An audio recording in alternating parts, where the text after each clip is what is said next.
Hello and welcome to the EnSpirit podcast, where we inspire you to develop and enhance your entrepreneurial talents and skills. This series is packed full of information, tips and interviews that help you change and find the edge in your game. I'm your host, Indulge. I'm a performance psychologist and I've been working with entrepreneurs and business owners for the last 25 years, helping them improve their game. To find out more information about me, please look on all social media platforms, but specifically Clubhouse and Instagram. Before we launch this week's episode, I'd love to tell you about the Change Your Game scorecard. If you're struggling to achieve what you really want and you're not sure where to start, the Change Your Game scorecard will help you identify where you need to improve. Life is a game, and there are 3 core games you need to conquer to succeed in life. That's the inner game, your mindset, your emotions, your thoughts. Your game plan, that's your strategy and your roadmap. And then your outer game, how consistent and persistent you are in taking actions.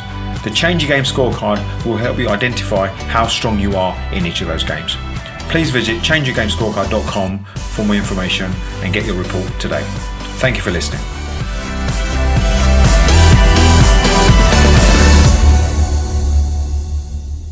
Hi and welcome to the next EnSpirit podcast. My name is Beju Solanki. So in this podcast, I'm going to be talking about 7 ways you can switch off. We live in a world now where bombarded with information. I saw a stat once whereby it's shown that we have more information thrown at us through all the different mediums within 1 hour than we did over a year, 20, 30 years ago. The amount of information is relentless. We have so many demands in our life through our personal relationships, through business, through things that we want to achieve, and rightly so. There's so much opportunity in the world is that we want to achieve more and more and more. But we've got to be careful, because if our tank isn't filled, if we're not looking after ourselves, it doesn't matter what opportunities are out there. It doesn't matter what potential success you can achieve. If your health, if you're not able to turn off the brain in a way that allows you to fill up your tank, you're no good to anybody. So these are 7 ways to switch off, 7 ways that I've sort of used myself, some more than others, and I'll explain those, but just give it a go. Some of these you might already try, some you might not have tried to that extent, but the key is being consistent. And also is some of these, well, there's a couple here that I've tried that doesn't work for me, and I'll explain why, which is okay, but I know it's worked for other people. But I wanted to look at ways that you could switch off that have worked generally for the majority of people that not only I work with, that I come across. So number 1, it's the most simple thing, and what most of us can do is go for a walk outdoors. The one thing that is a non-negotiable for me, 10,000 steps a day, but the non-negotiable for me is going for a walk outdoors every single day, whether that's first thing in the morning, or if it's a gym day, then I'll make sure I walk elsewhere. One of the hacks that I use is that if it's really, really, the weather's not great, is to go and walk around. This might sound funny, go walk around a supermarket, because the supermarket is massive. It's nice and warm, and I've done walk rounds there. So if you ever see me walk around the supermarket, I'm not over shopping. I'm just going for a walk if the weather's really bad. But going for a walk outdoors is a great way to switch off. Number 2, set boundaries. Now, what do I mean by this? This can be quite a broad thing, but set boundaries for yourself. So for me, I've got certain boundaries that I set for myself in terms of my health and fitness and my nutrition. So in the morning, I have a set routine. There's my food. There's certain foods that I have non-negotiable around. So what boundaries you need to set around your life that are non-negotiable? Nobody else needs to be aware of those things. So that could be linked to your movement, your fitness, your work. Is setting boundaries and sticking to those boundaries and finding what works for you. So a great way to switch off is when you've got boundaries, it means you allocate time for work stuff, which means when you can switch off, it's easier to switch off. So setting boundaries means it's easier to switch off. Number 3, journal. Now, journal is something I've tried before and hasn't really worked for me in the conventional way that a lot of people journal, whereby they may, at the end of the day, write down their thoughts, their feelings, and what's going on in their lives. And it works for them. So other people, they journal in the morning. I've tried various ways, and journaling in terms of prose doesn't work for me, but I do list things. I write list things, I write stuff down, and maybe I sort of type on the phone. But journaling, from the evidence that I've seen, and for a lot of people, if you haven't journaled, give it a go. I gave it a go. Didn't work for me entirely, but I would really encourage you, if you haven't journaled, journal is a great way of brain dumping, getting everything that's in your head, all the decisions you've got to make, all the worries, all the concerns, all the opportunities that come to you, and putting them on a piece of paper. And you don't have to do anything with that piece of paper. Just the fact that it's out of your head and on a piece of paper is a very powerful thing to do. So find your way.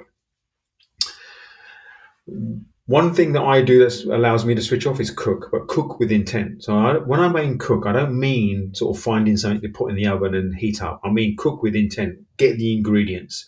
When I started my own personal transformation, one of the things that was an Achilles heel for me is meal prepping. I didn't like meal prepping, so I had to find a way I want to cook every day because I can look forward to it. But what I found was when I was cooking every day for myself, and I appreciate that you might be listening and thinking, well, I've got to cook for my kids, I've got to cook for my partner, and I've got other people, and I understand that. But cook if you can with intent. It's a great. Don't look at cooking as a oh, I've got to do that at the end of the day, or there's something that's an annoyance.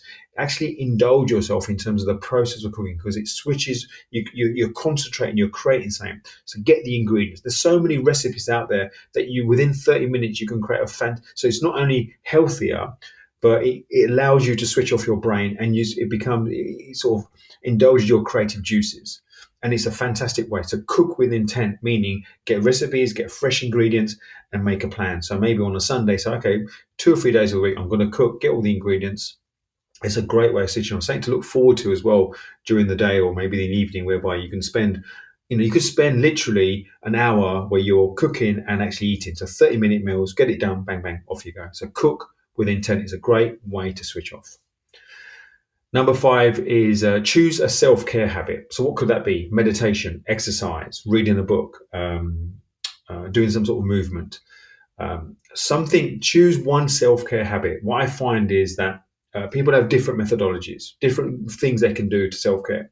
But a great way to switch off is knowing what they have. So for me, it's the walking and going to the gym. That's my self-care habit of choice. I do yoga as well. Maybe not as often as I should at the moment, but I one thing I indulge in, and that's my choice of self-care, which means it allows me to switch off. So if you haven't got a self-care habit, choose one that works for you. You might have to experiment a little bit in your life, but a habit that's completely focused on your self-care is a great way to switch off. Indulge without guilt. So what I mean by this, quite broad, might be a box set, or might be reading a book, or might be doing something that's completely just a brain dead activity. It doesn't require any decision making, doesn't require any intelligence, doesn't require anything, but you do it without guilt. So maybe a box set, 2 or 3 hours, you're going to watch a box set on the TV, or you're going to read a book, or you're going to go sit somewhere just on your own and not do anything. So indulge in something whereby it doesn't require any decision making, doesn't require any effort, doesn't require any brain activity. But the key is to do it without guilt, not feeling, oh my God, I've got to pick up the kids, I've got to cook the food, I've got to do the work, I've got to do this. It doesn't work. Indulge without guilt is a great way to switch off.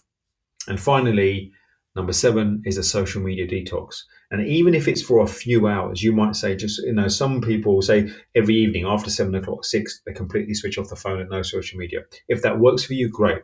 But give yourself the gift at least once a week or once a month to having some sort of social media detox where you intentionally, not because you're busy, not because you've got other things to do, but an intentional detox, meaning that I could actually go on social media at this point, but I choose not to.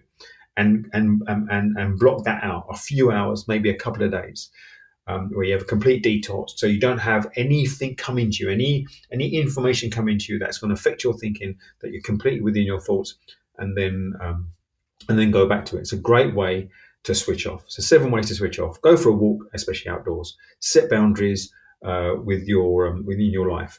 Journal if you can. Cook with intent. Choose a self-care habit. What's one self-care habit that works for you? Indulge in something that's a brain dead activity without any guilt, and social media detox, an intentional social media detox. Not being on social media because you're busy doing something else, but literally detoxing off social media so you're not indulging with that at all.